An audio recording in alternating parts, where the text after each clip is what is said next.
The Kershaw knife.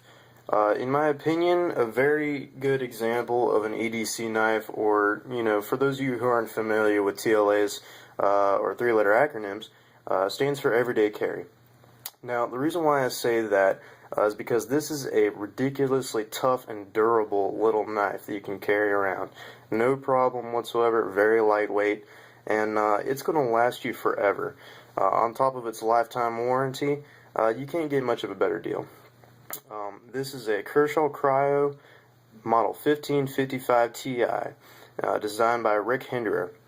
Now, for those of you who don't know much about knife designers, or even name brands, Kershaw in itself is a good brand to go by. It's reliable, but on top of that, having Rick Hinderer on it, right on the side of it, you can actually see right here. Well, it's kind of blurry, but Rick Hinderer. Now, anytime you see a knife with Hinderer design on the side of it, you're going to know immediately that that is of high quality work. Just a little bit of a background information. Rick Hinderer was a firefighter as well as EMT worker, and he really knows his stuff. I mean, he always wanted a very durable knife to carry with him whenever he was on call.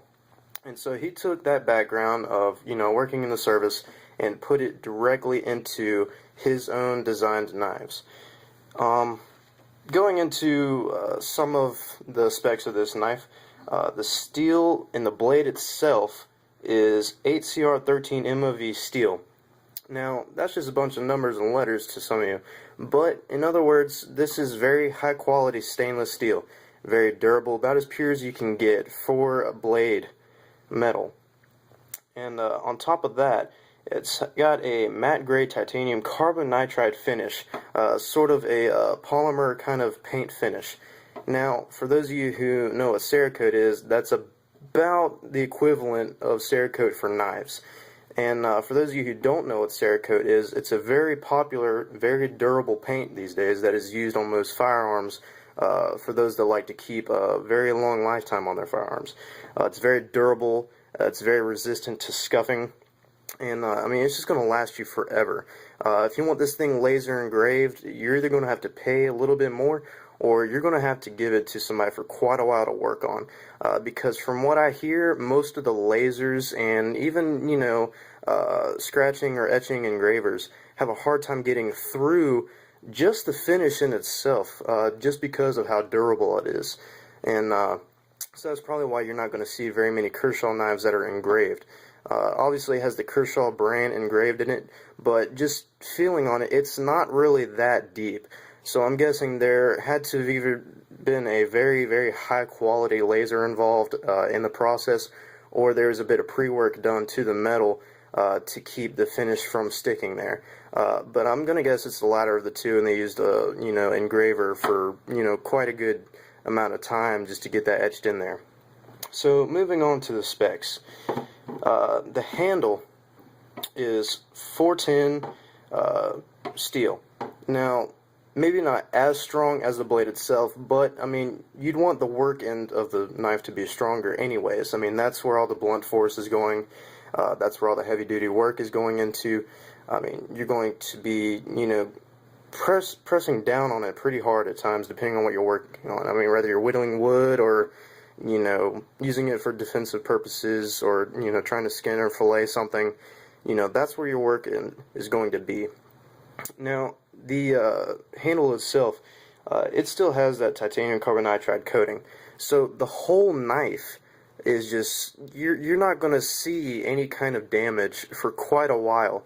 Now, mine has, a little bit of wear towards the back end. Let me see if I can find it. Where it's been in and out of my pocket quite a bit.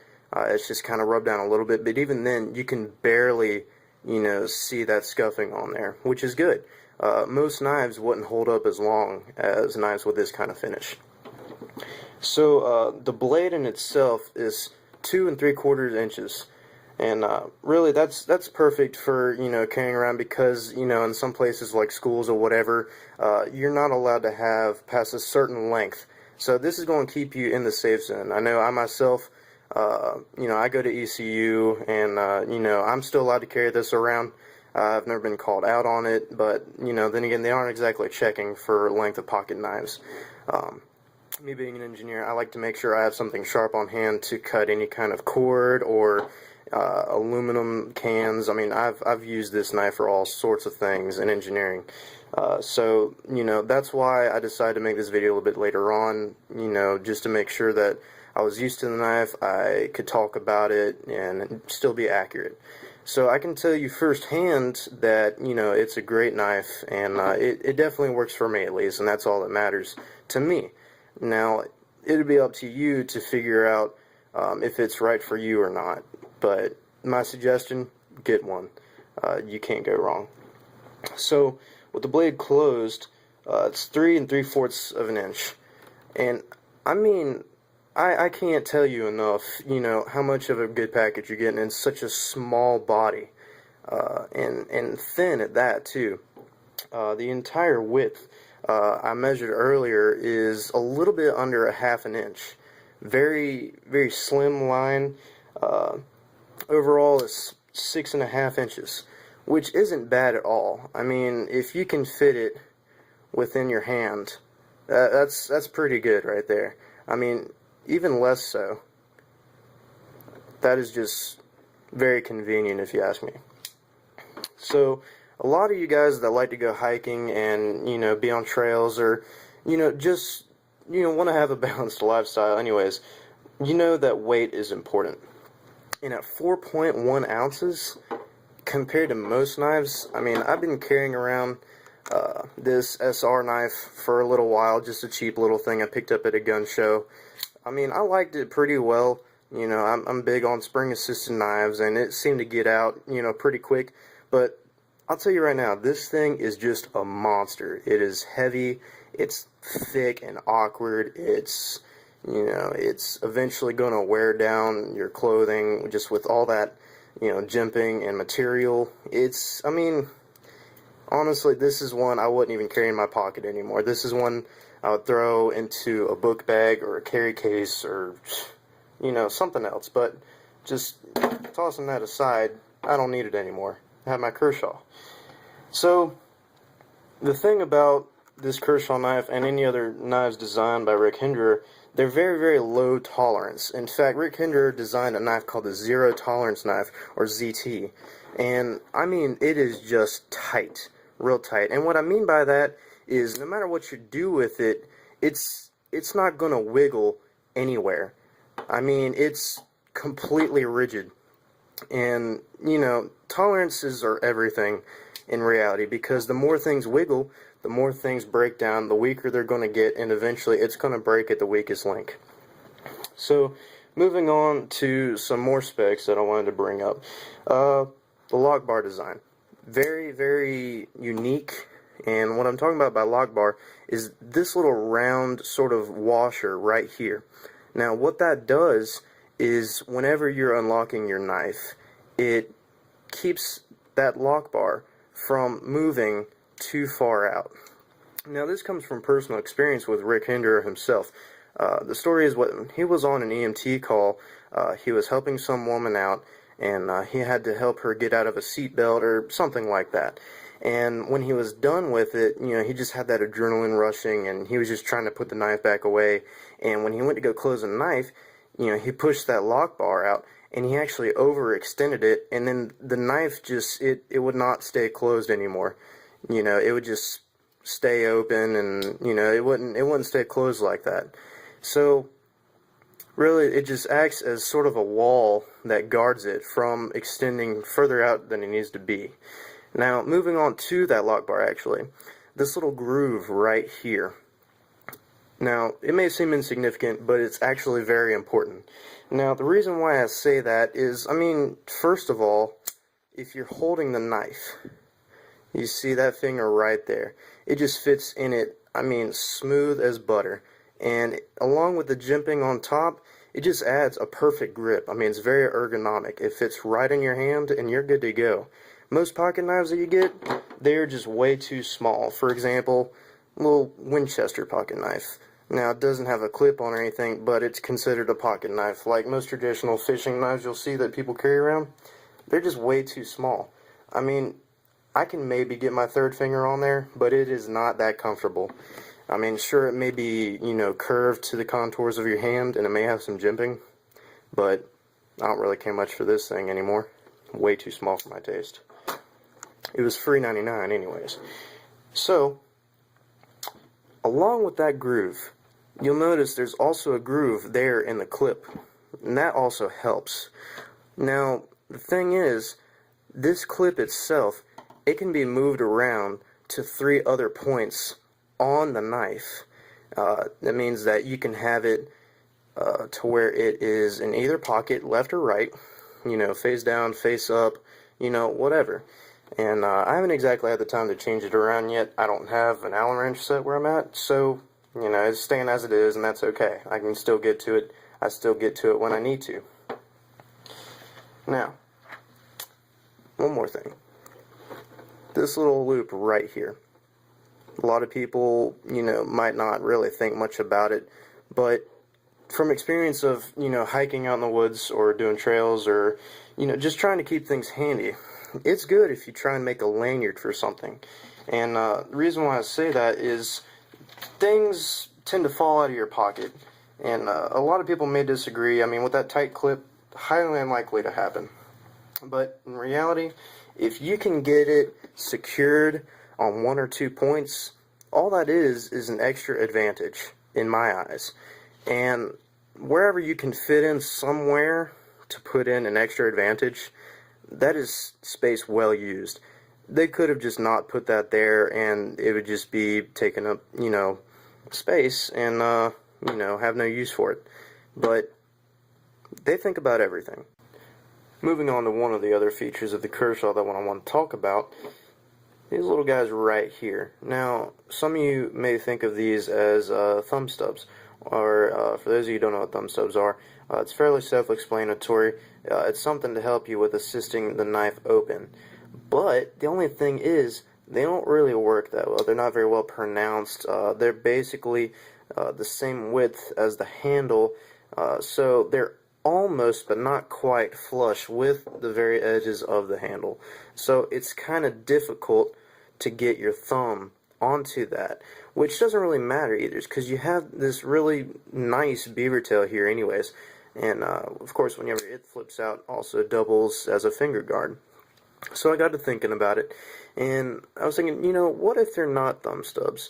On the website it says they are, but what they could be used at, and I've seen this on other knives as well, they can be used as devices for adding some rigidness to the blade. Now, my only gripe about that is, one, they don't really function too well as thumb stubs, but they don't even work as, blade stops either. Now, the reason why I say that is because the way blade stops work, they're usually, when the knife is deployed, touching right against the handle. That way, if you're moving the blade left or right, or it's wiggling any, these are going to stop against that handle, and it's going to prevent the blade from bending too much. So that's the reason why I complain about these, and honestly I have very, very few complaints about this knife, but that is definitely one of them. I almost don't really have a use for these little stubs here, and they can screw out. I just haven't really, I've taken them out maybe once, and I just didn't like having that little hole there. It looked like it was missing something, which in reality it was. So that's just one thing I'll talk about. And like in the ZT knife I mentioned earlier, it does have those blade stops, and they aren't really meant to work as thumb stubs either. And they do go up right against that guard. And I was testing it earlier, and if they were to move these stubs back to where they're against the handle, it would still work. It wouldn't rub against this or anything like that. I'll show you here. If you watch, there is still plenty of room for those things to pass by. About there is your closest point, and there's still plenty of room there. So thumb stubs, no. Blade stop, no. They're just kind of there, I guess, to add look to it. But other than that, still a fine knife. So let's talk about one more thing before I get to moving on to, the whole list of issues, which again is small, that I have with this knife. The blade, when it's in movement, a lot of people worry about spring knives. They say that they're more dangerous. I disagree. I mean, sure, the worst thing that could happen to you when you're opening the knife is you have your thumb in the way and the back of the blade hits you. It just might be, bruised up for a little bit, just, throb for a bit. That's about it. Now, some people that just don't really have enough knowledge of knives think that it's going to be spring assisted going down too, and that is not true whatsoever. It just moves free. I mean, it goes where you want it to, not where it wants to, unlike whenever you're opening it. So the other thing is, some people say that, maybe you'll close it too quick and it just, chop those fingers off. Not true. Just as you saw right then, no matter how fast you close it, it's got a bit of tension right there. And I really like that angle because it stops just before it gets to your fingers. And, that's another reason why I count on this knife. It is ridiculously safe, in my opinion. The only reason it could bring any harm is if it's used for that purpose, to bring harm, which I would hope that none of you on here would be getting one to do so. If you're using this on somebody, I would hope it's for defensive purposes only. We want to keep Kershaw with a good name, and any other knife for that reason. Same thing we do with firearms. We try to make ourselves look good. So do that. Okay. So now, that small list. The only thing, really, I mean, you already heard me talk about the blade stops, or thumb stubs, whatever you want to think of them as. There's only two more things. The first one is the clip. Now, the reason why I say that, like I mentioned earlier, I haven't moved the clip yet. I want to be able to pull it straight out of my pocket and have my finger on that beaver tail. So I want the clip right here, face down, so that when I pull it out of my right pocket, it's good to go. You're ready for anything, really. And I've had other knives that were like that, and I found it more convenient that way. Only problem is, these little freaking screws right here. These things, you can just see it. Let's see if it'll focus a bit. Maybe. There you go. As you can see, they're just so rounded. I mean, look at them. Let me see if they can... Went out of focus again. That right there came as is.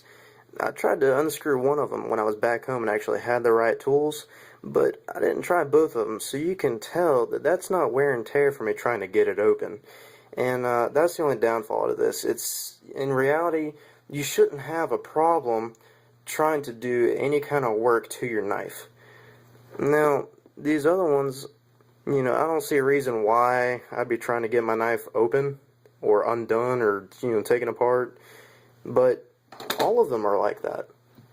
And so that's one problem I see with it, is the tolerances on the hardware, such as the screws themselves. But, a very minor problem. I mean, it can be dealt with. I've been used to having the clip where it is right now. But if I were to put in a complaint at Kershaw, that's it. That is it right there. And that's all. That and the thumb stubs, again, thumb stubs, blade stops, whatever you want to call them, not quite being where they need to be. I mean, if you're going to use them as blade stops, use them as blade stops. Put them a bit further back. If you're going to use them as thumb stubs, make them more pronounced. I mean, it's not going to be that much of a bother, in your pocket or anything else like that. You're going to be fine. Going back to the clip, actually, ridiculously tight. I mean, I don't even have an analogy for it. That thing is just, it is stubborn. And let me see if I can show you right here. If I can even see. I mean, I'm putting a lot of pressure on it.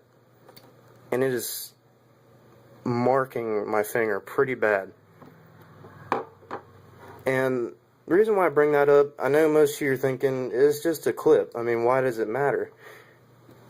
With that smooth texturing on the blade, preventing you from marring up your pocket or anything else you put it in, that's great. What's really going to mess up your pocket is that clip. My shorts in particular has a double seam. And a lot of times when I'm trying to put it into my shorts, it's going to get in between those two seams and try and separate the stitch. That's not cool. I mean, I'm not like paying for $200 shorts or anything. They were fairly cheap, but I mean, goodness, what if, I want to put them in a nice pair of, of shorts or pants or even a shirt, really. I mean, you wouldn't want to mess up your polo by trying to stick a pocket knife in there if you got some of those fancy khakis that don't really have pockets or anything like that. It's an inconvenience. I mean, it doesn't ruin the knife or anything like that. But hopefully just within time I can kind of train it to kind of open up a little bit better. But I mean, my gosh, you can see, just listen to that. It's a pain, and really it's all it does is just have me take a little bit more time to put it into my pocket or anything like that. But overall, this is a fantastic knife. I mean, like I said, I took the time to carry it around for a few months, and this isn't an unboxing video. It's coming from somebody that's used it quite a bit. I've cut into some wood with it. I've cut through metal wire, rope. I've used it as a fillet knife when I go fishing. I've used it to skin some of my doves this past season. It's been really good to me. Overall, I'd probably give the knife a 9 out of 10, and I don't want that to sound like I'm degrading it any or belittling it. My scale, I grade pretty heavily, so in reality, that's a very good score for this to have. The only way I would get a 10 out of 10 is if it was absolutely perfect. It's an absolute scale, and like I pointed out, there are some things about it that I don't particularly like, but overall, probably the best EDC knife I've had in quite a long time, or really at all. I haven't gone through that many EDC knives, to be honest, but I have used knives my whole life. But they've more so been fixed blades. As I've gotten older, I realized you can't always just carry around a fixed blade knife in a sheath, in your belt line. That just, doesn't exactly give off good vibes to people in public. People are going to freak out if you're sitting there carrying, like a, 7-inch fixed blade Bowie knife or whatever, which is honestly what, I used to carry, but now more so than ever, I come across things that, I need to be able to cut through, just really small things, and so it's really good to have a good knife on hand through daily basis. And like I said, being in engineering, it's been very nifty for me. I've been able to use it as a multi-purpose tool just about. And so that's the reason why I'm starting to get more so into, good EDC pocket knives, and, less so the big, massive, bulky, hunting type knives. And, I've even, carried around big folding knives. Like this right here. This thing, it's, as you can tell, it's all for looks. I got my, paracord lanyard on it, but this thing is just massive. And, that's why I don't typically carry it. I just, it's fairly sharp, so I'd probably use it for, bigger tasks. I mean, the thing, it can be just ridiculous. I mean, look, it's even got these little, talons right here. It's just not very practical. I don't even know what I would use those for, to be honest. I'd say, you use it as a stop if you're, puncturing into something, but because they fold inwards, that doesn't even matter. So I've used knives big and small alike, and overall, I keep it the KISS rule. Keep it simple, stupid. And that's where I'm going to cut it off for today. Keep it simple, keep it reliable, keep it well maintained. And I haven't exactly sharpened it a lot, but every now and then I'll put some awning oil on it and just try and clean it up some. And, I've put it through quite a bit, and it still looks very nice. So like I said, 9 out of 10. And that's my review for the Kershaw Cryo, model 1555 Ti. Thank you, and tune back in next time.